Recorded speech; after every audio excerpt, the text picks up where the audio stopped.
Welcome to the Explainer. Today, we're diving into a really fascinating analysis of a complex legal paradox. It involves Dr. Chen Jingyuan and the Kunming judicial system.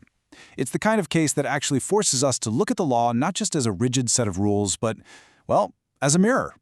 We're going to rely entirely on the source documents to unpack the legal, constitutional, and even psychological frameworks that this case brings to light. So, let's jump right in. To help structure our exploration today, we'll be looking through 5 distinct lenses: the judicial mirror test, analyzing the criminal charges, constitution and human rights, party rules and discipline, and finally, the psychology of legal resistance.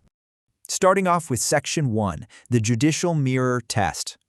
The source document hooks us right away with a really provocative scenario. What happens when a citizen totally flips the script and accuses the state machinery of the very crimes they're supposed to be preventing? Instead of just playing defense, the defendant here uses the exact same legal frameworks leveled against him to evaluate the actions of the prosecuting officials. This stark contrast is really at the heart of the text. On one side of the coin, you had the relatively minor nature of the original charges against Dr. Chen, things like forwarding online posts and expressing academic views. But then, contrast that with the other side, his severe allegations of systemic misconduct against the prosecuting officials themselves, which include illegal detention and intentionally bending the law. The analysis anchors its entire evaluation on something called the normative consistency test. It's this philosophical framework that asks a pretty profound question. If the exact same legal logic used to prosecute a citizen is applied equally back onto the state, what happens? Do the prosecutor's own alleged actions, like, say, fabricating evidence, actually fit the legal definition of disrupting public order far better than the defendant's original actions did? It's a powerful mirror to hold up to the system. Moving right along to Section 2, analyzing the criminal charges. Okay, so a crucial point the document zeroes in on is Article 293 of the criminal law, which is often referred to as picking quarrels and provoking trouble. The analysis stresses that evaluating this specific charge requires proving 3 exact, highly strict legal requirements. You have to prove the fabrication or spreading of false information, you have to prove subjective knowledge that the info was false, and you absolutely must prove it caused a severe disruption of public order. You can't just rely on assumptions here. And when the evaluation maps the prosecution's case against those specific elements, well, it finds some severe deficiencies. There was no proof that the shared art actually constitutes verifiable false information, and absolutely no direct evidence of a subjective intent to cause harm. Interestingly, the source notes that the defendant's high education level was used to unfairly presume his intent, which of course violates the presumption of innocence. With literally zero evidence of severe, real-world social disruption, the analysis highlights a really fundamental principle here. Merely forwarding online posts does not inherently equal a crime. Furthermore, the analysis maps out some major procedural violations. According to the documents, if the allegations are indeed true, the authorities followed a sequence of arresting before even gathering evidence, failing to notify the family or show proper warrants, and then conducting a closed-door trial that severely restricted defense rights. The analysis notes that these represent severe procedural violations under criminal procedure law that could actually, legally, invalidate the entire trial. But it is incredibly important to note the neutral and objective stance of the analysis here. It points out that while individual severe violations, like illegal detention or torture, might have a strong legal footing based on the defendant's allegations, leveling a massive charge like an organized crime syndicate or a black society against the entire judicial system requires a strictly high evidentiary threshold.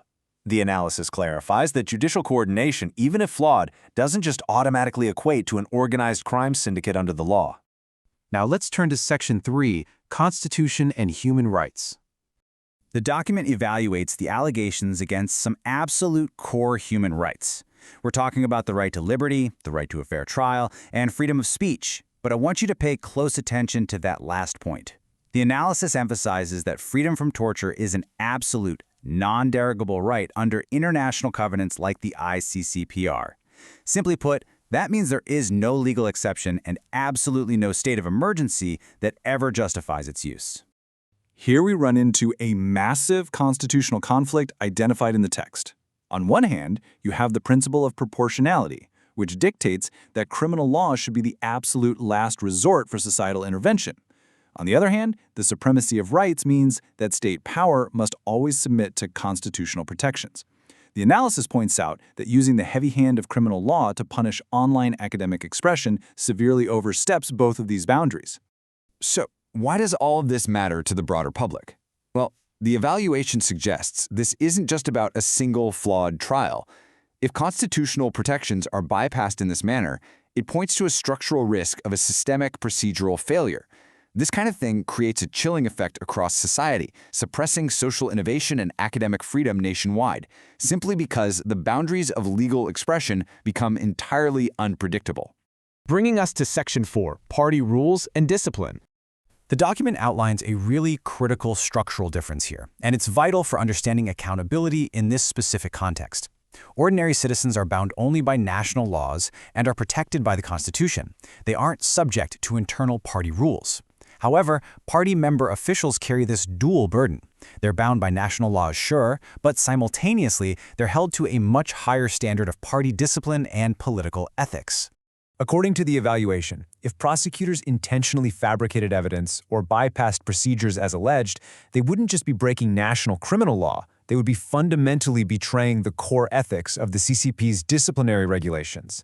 The sources note this includes an abuse of power, failing to act within the bounds of the Constitution, violating political discipline, and ultimately severely damaging the image of the party and the state itself. When we bring all of these dimensions together, a really clear audit emerges. The allegations systematically challenge the judicial actions across every single level of accountability, from failing the strict requirements of criminal law to severe procedural violations to constitutional infringements, all the way up to violating party discipline. It's honestly a remarkable summary of this multi-layered legal assessment. Finally, we reach Section 5, Psychology of Legal Resistance. Stepping back from the strict legal frameworks for a moment, the source material provides a profound insight from a psychological perspective. It notes that Dr. Chen's persistent self-defense isn't just some legal strategy. It actually serves as a testament to human resilience. Personality becomes, in this context, a powerful source of social critique, moral responsibility, and a resilient spirit when confronting systemic adversity. The analysis concludes that this case is ultimately far larger than just one individual's fate. It serves as an ethical mirror for the entire legal system's capacity for self-correction. It forces an evaluation of whether a system relies on the concept of order merely to suppress freedom, or if it genuinely uses due process to protect human dignity. As we wrap up this explainer, we want to leave you with this final, provocative thought based on the source documents. Does true justice rely on suppressing freedom for the sake of order, or on protecting human dignity through rational, objective due process? It's a huge question, and one that echoes far beyond this single case. Thank you so much for joining us to explore this complex and fascinating analysis. Keep asking questions, and as always, keep learning.